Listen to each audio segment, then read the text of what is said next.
Hey everybody, good to see you. I just want to talk to you about this revelation I found really quick, and it's in regards to the word book. And I was looking through the search engine of the King James Bible, and you can look up words and their number counts. Maybe sometime I can do a teaching video on how to do that. It's just hard for me because I'm not too technologically savvy in regards to how to put it up on the screen while I'm talking or whatever. So I was looking up the word book, and something interesting about it that I wanted to bring to your attention is that the last mention of the word book found in the Old Testament 39 out of the 39 books is in Malachi chapter 3 verse 16. Let me take you there real quick. So this is the last mention of book in the Old Testament before the Apocrypha. Now, I believe that the Apocrypha is the continuance of the Old Testament. But if you don't believe that, hopefully I can help you with that by showing you this. So the word book is found here in verse 16 of chapter 3 of Malachi. It says, "Then they that feared the Lord spake often one to another, and the Lord hearkened and heard it. And a book of remembrance was written before him, for them that feared the Lord, and that thought upon his name."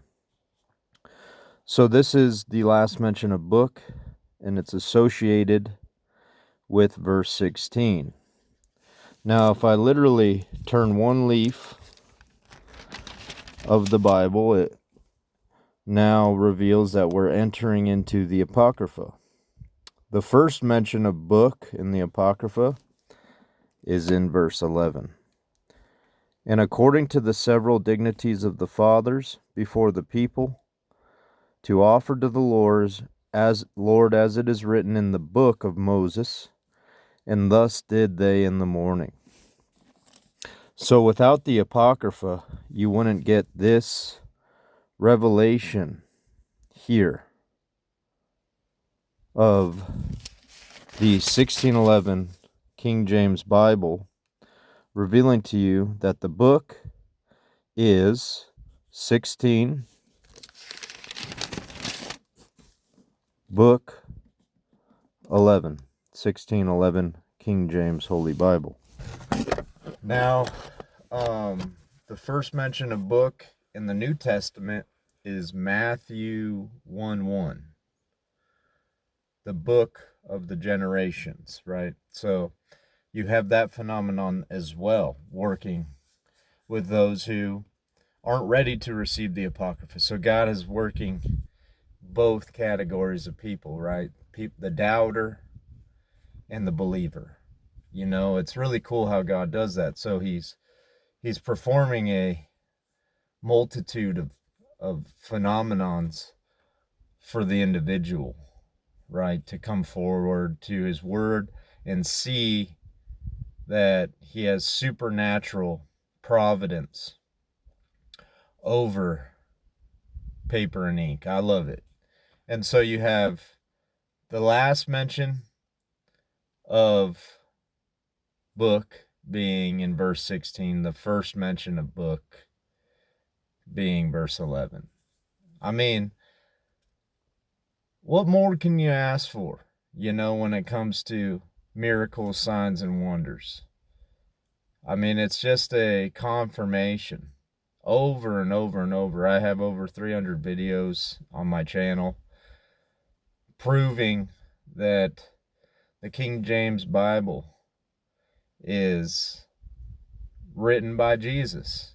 You know, all these different numerical codes, all these different words that are providing for the reader a deeper look into the heart of God, besides just surface level reading.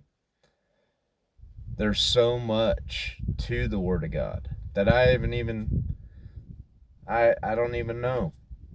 You know, I think that I know, and I like to tell people I know everything because I know the one who does.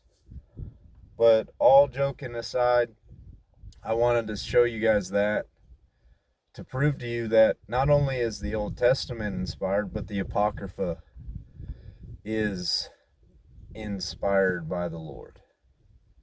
And hopefully that's my goal, is to show you that the Holy Bible is something that men can't ever figure out.